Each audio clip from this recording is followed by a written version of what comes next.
తెలంగాణ రాష్ట్రంలో హైదరాబాద్ నగర శివార్లలో ఉన్నటువంటి అనేకమైనటువంటి రసాయన పరిశ్రమలలో గుట్టుగా గంజాయి డ్రగ్స్ని తయారు చేసి అమ్ముతున్నట్లు, ఇది అమ్మడంతో అక్రమంగా రవాణా చేయడంతో వివిధ రాష్ట్రాల్లోకి తరలించడం, అంతేకాదు విదేశాల్లో కూడా ఇక్కడి నుంచి సరఫరా చేస్తున్నట్టు ఈరోజు అనేక వార్తలు వస్తున్నటువంటి పరిస్థితి ఉన్నది. నిన్ననే చెర్లపల్లి ప్రాంతంలో మత్తు పదార్థాల తయారీ కేంద్రం పైన మహారాష్ట్ర పోలీసులు దాడి చేసి అక్కడ ఉన్నటువంటి వారిని అరెస్ట్ చేసి జైలుకు పంపించడం జరిగింది. ప్రధానంగా హైదరాబాద్ నగర శివారులో ఇప్పటికి అనేకమైనటువంటి ఘటనలు జరుగుతూ ఉన్నా రాష్ట్ర ప్రభుత్వం, కేంద్ర ప్రభుత్వాలు ఈ గంజాయి డ్రగ్స్ నిర్మూలనకు కంటి తుడుపు చర్యలు మాత్రమే చేపడతా ఉన్నారు. ఏదైనా ఘటన జరిగినప్పుడు హడావుడి చేస్తున్నారే తప్ప ఈ గంజాయి డ్రగ్స్ శాశ్వతంగా నిర్మూలించడం కోసం అక్రమంగా రవాణా చేస్తున్న వారి పట్ల కఠినంగా వివరించడంలో లోపం జరుగుతున్నది. ఇది సరైనది కాదు. రాష్ట్ర ప్రభుత్వం, కేంద్ర ప్రభుత్వం గంజాయి సాగు చేస్తున్నటువంటి వారి పట్ల కఠినంగా వివరించాలి. అదేవిధంగా డ్రగ్స్తో తయారు చేస్తున్నటువంటి ఏదైతే రసాయనాలను తయారు చేసి అమ్ముతూ ఉన్నారో ఈ తయారు చేసేటువంటి ముఠాను కఠినంగా శిక్షించాల్సినటువంటి అవసరం ఉన్నది. ఈరోజు గంజాయి డ్రగ్స్ వల్ల అనేక మంది ఈరోజు యువత విద్యార్థులు గంజాయి డ్రగ్స్ తీసుకొని ఈరోజు చనిపోతున్నటువంటి పరిస్థితి ఉన్నది. అనేకమైనటువంటి చెడు వ్యసనాలను బారిన పడి మత్తు పదార్థాలను తీసుకొని ఈరోజు చేయరాని ఘటనలు అనేకమైనటువంటి చేస్తున్నారు.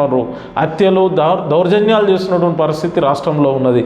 కాబట్టి ఇప్పటికే రాష్ట్ర ప్రభుత్వం ఈగల్ యాంటీ నార్కోటిక్స్ సెల్ అని చెప్పేసి ఈరోజు రాష్ట్రంలో ఏర్పాటు చేయడం జరిగింది. కానీ అనేక మంది ఈరోజు పట్టుబడుతూ ఉన్నారు.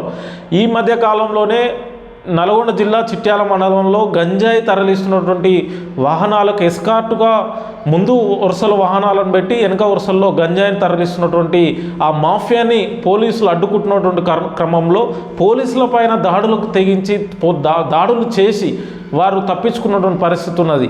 ఇట్లా అనేకమైనటువంటి దాడులు జరుగుతూ ఉన్నాయి, అనేకమైనటువంటి ఘటనలు జరుగుతూ ఉన్నాయి రాష్ట్రంలో. ఈ గంజాయి డ్రగ్స్ అనేది చాలా ప్రమాదకరం. ఈ సమాజాన్ని పట్టి పీడిస్తున్నలో గంజాయి డ్రగ్స్ అనేది ఈరోజు ఈ మహమ్మారిని అందరం కలిసికట్టుగా పారదోలాల్సినటువంటి అవసరం మన పైన ఉన్నది.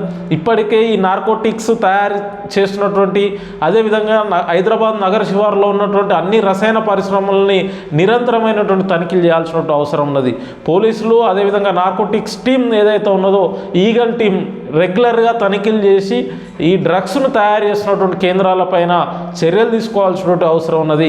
ఏదైతే హైదరాబాద్ నగరానికి మంచి పేరుందో ప్రపంచంలో, ఆ మంచి పేరుని ఈరోజు ఈ డ్రగ్స్ తయారీ కేంద్రాలుగా తయారు చేసి ఒక చెడ్డ పేరును తీసుకురావడం జరుగుతూ ఉన్నది. కాబట్టి దీని పట్ల ప్రభుత్వం కఠినంగా వివరించాల్సిన అవసరం ఉన్నది. ఈ యాంటీ నార్కోటిక్ సెల్ ఏదైతే ఉందో ఈగల్ టీంని బలోపేతం చేసి ఎక్కడికక్కడ బృందాలను పెట్టి అక్రమ రవాణా చేస్తున్నటువంటి ఈ డ్రగ్స్ని తరలిస్తున్నటువంటి ముఠా పైన కఠినమైనటువంటి చర్యలు తీసుకోవాలి. ఈ రాష్ట్రంలో ఉన్నటువంటి విద్యార్థి యువత కూడా ఒకసారి ఆలోచించండి. ఈ గంజాయి డ్రగ్స్ 5 నిమిషాల ఎంజాయ్ పేరుతోని గంజాయిని తీసుకొని లైఫ్ని ఆగం చేసుకోవద్దని చెప్పేసి భారత ప్రజాతంత్ర యువజన సమైక్య డివైఎఫ్ఐ తెలంగాణ రాష్ట్ర కమిటీ విద్యార్థి యువతను కోరుతా ఉన్నది. ఇది సరైనది కాదు, ఇది చాలా ప్రమాదకరం. ఉన్నతమైనటువంటి స్థానాల్లోకి ఎదగాల్సినటువంటి యువత ఈరోజు గంజాయి డ్రగ్స్ తీసుకొని ప్రాణాలను వదులుతున్నటువంటి పరిస్థితి రాష్ట్రంలో ఉన్నది. ఈ సమాజాన్ని పెద్ద ప్రమాదంలో పడే విధంగా ఉన్నది కాబట్టి రాష్ట్ర ప్రభుత్వం, కేంద్ర ప్రభుత్వం యాంటీ నార్కోటిక్ టీంని బలోపేతం చేసి ఈరోజు రాష్ట్రంలో, దేశంలో ఎక్కడికక్కడ ఈ డ్రగ్స్ మాఫియాని కఠినంగా శిక్షించాల్సినటువంటి అవసరం ఉన్నది. అందుకు అవసరమైనటువంటి కఠినమైనటువంటి చట్టాలను తీసుకురావాల్సినటువంటి అవసరం ఉందని చెప్పేసి మేము తెలియజేస్తా ఉన్నాం.